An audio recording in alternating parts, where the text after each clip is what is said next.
আমার স্নেহের ছাত্রছাত্রীরা, আমি তোমাদের প্রদীপ স্যার বিদ্যাসাগর স্টাডি সেন্টারের ফেসবুক পেজ এবং ইউটিউব চ্যানেলে তোমাদের স্বাগত জানাই।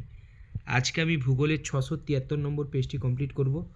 তার প্রথম প্রশ্ন ছিল, দুটি নদী অববাহিকার মধ্যবর্তী উচ্চভূমিকে বলে জলবিভাজিকা।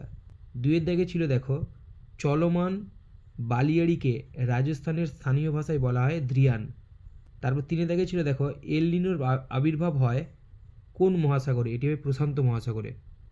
তারপরে দেখো রয়েছে, রেডিও তরঙ্গ ফিরে আসে আয়নোস্ফিয়ার থেকে।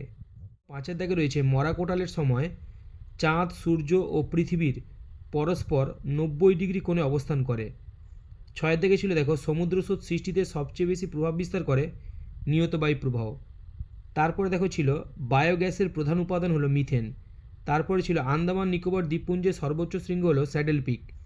তারপরে ছিল দেখো, আরাবল্লী পর্বতের পাদদেশে গঠিত উর্বর প্লাবনভূমি হলো রোহি। তারপরে দেখো ছিল, ভারতের সর্বাধিক জলসেচ করা হয় যে পদ্ধতিতে, সেটি হলো কূপ ও নলকূপ। 11 দাগে ছিল দেখো, ভারতের সর্বাধিক স্থান জুড়ে রয়েছে পলিমৃত্তিকা। তারপরে দেখো রয়েছে 12 দাগে, ভারতের বৃহত্তম পেট্রোরাসায়নিক শিল্পকেন্দ্র হলো জামনগর। তারপর দেখো 13 দাগে ছিল, ভারতের উন্নয়নের জীবনরেখা বলা হয় রেলপথকে। 14 দাগে ছিল, মিলিয়ন সিটে অক্ষরেখা ও দ্রাঘিমা রেখার বিস্তৃতি 4 ডিগ্রি ইন্টু 4 ডিগ্রি।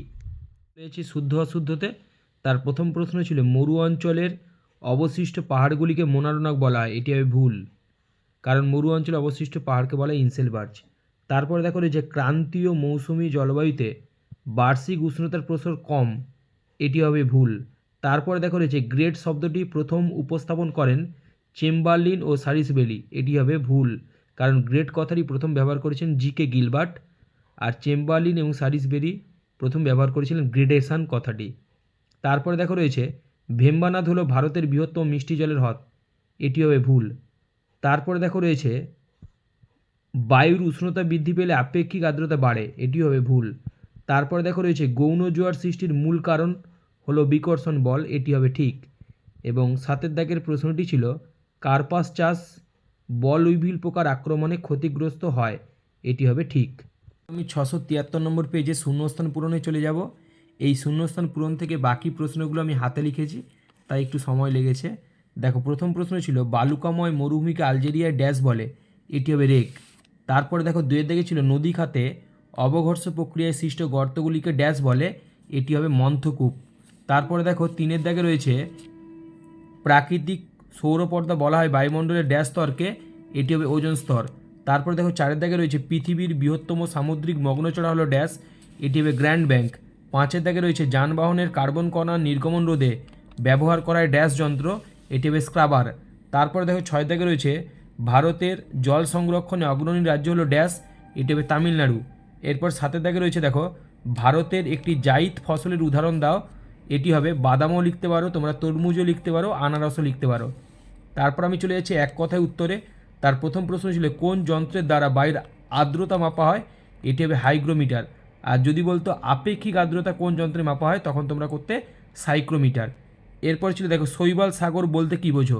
এর উত্তরটি আমি লিখে দিয়েছি, দেখো, সমুদ্রের মাঝের স্রোতহীন শান্ত শৈবাল বা আগাছাপূর্ণ অংশকে শৈবাল সাগর। দেখা যাচ্ছে, গঙ্গা নদীর কোন অংশে বা প্রবাহে সর্বাধিক দূষণ দেখা যায়? এটি হবে নিম্ন প্রবাহে। তারপরে দেখো, 4 দাগে রয়েছে, কোন শিল্পকে শিল্পের শিল্প বলা হয়? এটি হবে লৌহ ইস্পাত শিল্প। তারপরে দেখো, 5 দাগে রয়েছে, ভারতের একটি টুয়াইন সিটি বা যমজ শহরের উদাহরণ দাও। এটি হলো হায়দ্রাবাদ, সেকেন্দ্রাবাদ। পরের প্রশ্ন ছিল, 2011 সালের জনগণনা অনুযায়ী ভারতের সাক্ষরতার হার কত? এটি হবে 74.04%।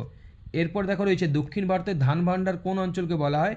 এটি হবে তামিলনাড়ুর কাবেরী নদীর বদ্বীপ অঞ্চলকে। এরপর দেখো, 8 দাগে রয়েছে, ভারতের মহাকাশ গবেষণা সংস্থার নাম কি? এটি হবে ISRO, Indian Space Research Organisation, যার সদর দপ্তর বেঙ্গালুরুতে অবস্থিত। এরপর চলে যাচ্ছি বাম দিকের সঙ্গে ডান দিক। তার প্রথমে ছিল চিকমাগালুর। এটি হবে ভারতের কফি গবেষণা কেন্দ্র। দ্বিতীয়তে ছিল সম্বর। এটি হবে লবণ হ্রদ। তৃতীয় ছিল কারেওয়া, কাশ্মীর উপত্যকা। তারপরে দেখো, শেষে ছিল স্পট। এটি হবে ফ্রান্স।